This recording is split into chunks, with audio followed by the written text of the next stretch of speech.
안녕하십니까, 전하가입니다. 이번 시간에 비타민 D에 대해 설명을 해드려야 되는데요. 비타민 D는 좀 굉장히 희한해요. 굉장히 희한합니다. 사실 비타민 D 같은 경우는 우리가 이제 뭐 햇빛을 보면 합성이 된다라고 하는데요. 합성이 되는 건 아닙니다, 사실은. 비타민 D에 전에 이런 물질이 있는데, 여기는 뭐죠? 버섯에가 있는 거고, 요 같은 게 동물에는 콜레스테롤의 일종이죠, 받게 되는. 그거가 있는데, 실제로 보면 뭐냐 그러면 이쪽에 있는 결합 하나가 깨지는 거예요. 보인 것처럼. 원래 이렇게 연결돼 있었잖아요. 연결돼 있는 부분이 싹 깨지면 비타민 D예요. 그러니까 비타민 햇빛에 의해서 햇빛이 파괴가 돼야지 무슨 햇빛이 갑자기 뭘 쭈물쭈물 맞선을 하겠어요. 이 전에 있는 비타민 되기 전에 물질이 있는데 햇빛이 딱 이 부분을 깨줘가지고 이 비타민으로 작용할 수 있는 물질로 바뀌는 거죠. 그래서 합성한 뭐가 만들어진다는 개념보다는 정확히 보면 사실은 변형된다. 비타민 D 형태로. 뭐 그냥 그럼 그런가 보다라고 하는 거죠. 근데 이제 이 물질이 뭔 구조인지 잘 모르겠죠. 사람들 보면 깜짝 놀랄 거예요. 뭐야 이거 비타민 D, 콜레스테롤입니다. 그래서 콜레스테롤을 알려면 먼저 이소프로네이드를 비타민 D를 알려면 먼저 콜레스테롤을 알아야 되는데 콜레스테롤이 어떻게 만들어지는지 기본적인 걸 알아야 되는 거죠. 자, 이소프렌이라고 하는 게 두 개가 뭉쳐지면 모노터펜, 향기 물질을 만들고 있는 거고요. 세 개가 모이면 서스키터펜이 되는데 요 두 개가 향기 물질이 굉장히 많이 있습니다. 그래서 요 세 개짜리가 두 개 모이면 스코알렌 이게 되고요. 이쪽에서부터 나가는 게 콜레스테롤이고 이렇게 두 개에서 네 개 모여인 게 디터펜이라고 하는데 네 개짜리가 두 개가 모이면 얘가 라이코펜이 됩니다. 라이코펜이 만들어지고 있는 게 카로테노이드. 그러니까 이걸 한번 알고 나면 굉장히 많은 분자가 설명이 됩니다. 그래서 콜레스테롤 만들려면 아까 말씀드린 것처럼 스코알렌, 그러니까 모든 상어 간에만 있는 게 아니라 모든 동물이 스코알렌을 만든 다음에 이 모양을 이렇게 이제 주물주물 해가지고 쫙쫙쫙쫙 만들어서 요까지 만들어요. 요까지 이렇게 만들죠. 요까지 만드는데도 꽤 어렵겠죠. 이거 하나, 둘, 셋, 넷, 다섯, 6개를 붙여야 되고 붙인 다음에 모양을 이렇게 쫙 비틀어서 만들어졌는데 그 제법 몇 가지 걸립니다. 근데 여기에서 콜레스테롤이 만들어지려면 몇 단계죠? 하나, 둘, 셋, 넷, 다섯, 여섯, 일곱, 여덟, 아홉, 열, 열하나, 열둘, 열세, 열네, 열다섯, 열여섯, 열일곱, 열여덟, 열아홉, 20번. 과정에 따라 좀 다를 수 있긴 한데 도대체 이거에서 이것 가는 게 뭐 이렇게 어려운데 아까 비타민 여기에서 좀 하나 끊어지면 되잖아요. 제가 봐서 제일 참 이게 알아야 될 것 중에 뭐냐면 콜레스테롤 만들기가 이렇게 어렵다니. 근데 왜 우리는 이렇게 어렵게 만드는 것은 포기하지 않고 끝까지 만든 다음에 그 다음에 별거 아닌 것은 왜 못할까? 비타민 C 만들기는 정말 쉽거든요. 근데 비타민 C는 안 만들고 다른 비타민 만들기 이보다 더 어렵게 만들어진 비타민은 없어요. 근데 걔들은 다 포기해버리고 얘는 안 포기를 해요. 왜? 중요하니까 그러겠죠. 이거 자체는 사실은 우리 소화액 담즙산이라고 하는 게 콜레스테롤에다가 친수기를 붙여놓은 거고요. 비타민 D에서 한 번만 가면은 비타민 전구 물질이 되고 그래서 햇빛에 의해서 아까 깨지면 비타민 D 나오는 거고 실제로 중요한 건 온갖 호르몬들이 동물의 중요한 조절 호르몬들이 전부 다 A로부터 만들어집니다. 햇빛을 쏘면 비타민 D 만들어지는 거죠. 여기 이 부분만 딱 끊어지면 그러니까 도대체가 왜? 사실 두 가지가 알 수 있는 거죠. 비타민 D는 비타민이 아니라 사실은 호르몬이에요.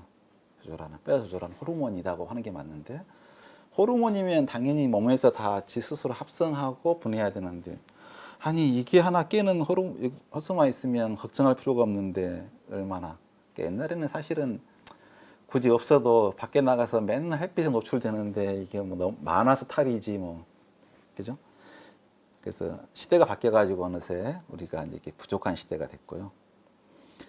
비타민 꼭 알아야 될 게 뭐냐면 아까 그 비타민 A를 만들 때 과정이 베타카로틴이었잖아요. 베타카로틴. 아까 라이코펜에서 식물은 이쪽 계통이에요. 광합성을 하려면 아까 엽록소하고 이 카로티노이드 계통 두 가지가 같이 조화를 해서 해야 되기 때문에 카로틴을 만든다. 그거 말고도 더 만들어서. 그래서 실제로 우리가 이소프로노이드라고 하는 게 굉장히 중요한 물질이니까 알아야 되는데 3대 영양사 빼고 4대 영양사들은 분명히 이소프로노이드가 들어가야 되는데 우리는 그렇게 안 가르쳐 주죠.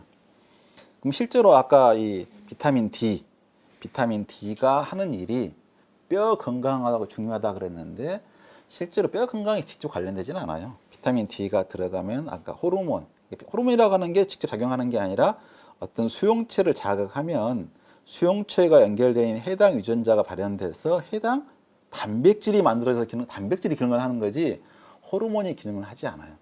네, 콜레스테롤도 아까 비타민 D도 결국은 유전자를 발현시켜서 해당하는 유전자를 발현시켜서 그 유전자로 만들어지는 단백질이 작용을 한다. 그래서 중요한 단백질은 뭐하고 있냐면 칼슘이 극성 분자라서 세포막을 들어오면 큰일 나요. 바로 지멋대로. 흡수하려면 걔를 붙잡고 끌어들여주는 단백질이 필요한데 그 단백질 양을 늘려서 칼슘의 흡수를 촉진해 준다. 근데 보통 칼슘만 얘기하는데 인을 보통 말하지 않더라고요. 근데 만약에 인이 흡수가 어렵고 칼슘처럼 칼슘 흡수가 쉬웠다 그러면 모든 운명이 바뀌었을 거예요. 아무도 칼슘 말하지 않고 인만 말했을 거예요. 근데 인은 비교적 흡수가 쉬워요. 그러니까 부족할 염려가 별로 작고 칼슘이 부족할 확률이 많죠. 그러니까 뼈 건강을 위해서는 칼슘과 인이 커플로 반드시 필요한데 우리는 자꾸 칼슘만 얘기하는 거죠. 근데 얘는 둘 다 조절을 합니다. 두 가지 기능을. 그래서 실제로 하고 있는 것은 비타민 D를 결합해서 흡수하는 단백질을 만들어야 되는데 결국 세포 유전자에 가서 리셉터 작용해서 작용을 해주는 거죠. 그래서 칼슘 흡수를 도와주고 배출을 줄여주고 그래서 뼈로 만들어주는데 도움을 주는. 근데 얘가 사실은 그만하지도 않죠. 그래서 호르몬이니까 필요 없으면 죽여야 되잖아요. 인액티브한 폼으로 만들 수는 있겠죠, 얘가.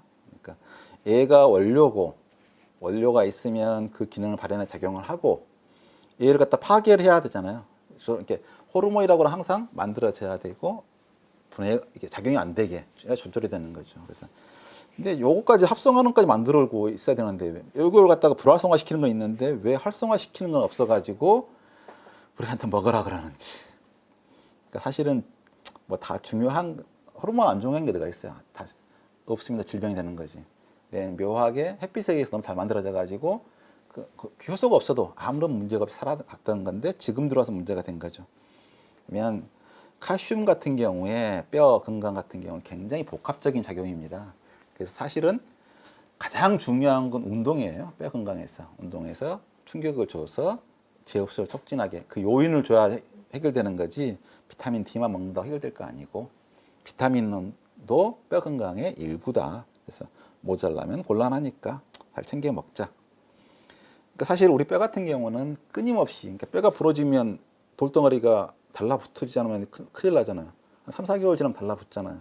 왜 그러냐면 그 부분만 그래서 그런 게 아니라 모든 뼈가 항상 이렇게 뼈를 부순 파고를 일어나요. 파고를 일어나서 파낸 다음에 새로 조골세포가 만들어서 해주는 거죠. 그러니까 우리 뼈가 거의 2년만 되면 다 뼈가 새로 재구성되는 거죠.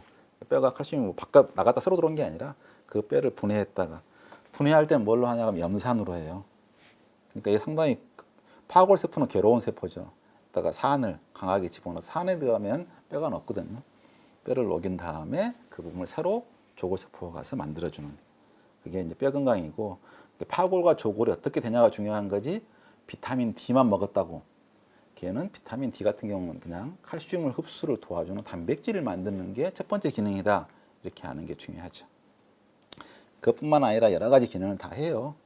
그래서 비타민 D 그러면 비타민이랑 좀 묘하죠. 굉장히 합성하기 쉬운 건 또 포기를 해버리기도 하고. 그러니까 우리 몸이라고 하는 게 뭐 식물 같은 경우는 자기 외부에서 먹지 못하니까 다 스스로 만들어야 되고 그게 망가지면 얘가 도태가 돼버리는데 인간 같은 경우는 음식을 통해서 충분히 섭취하면 뭐 굳이 만들 필요가 없는 경우는 그 유전자가 망가져도 그냥 살아남는 경우가 있어가지고 그런 경우가 꽤 있습니다. 이렇게 대하셔야지 이게 많으면 뭐 얘가 뭘 해준다, 특별한 걸 해준다 이런 생각은 버릴 필요가 있습니다. 수고하셨습니다.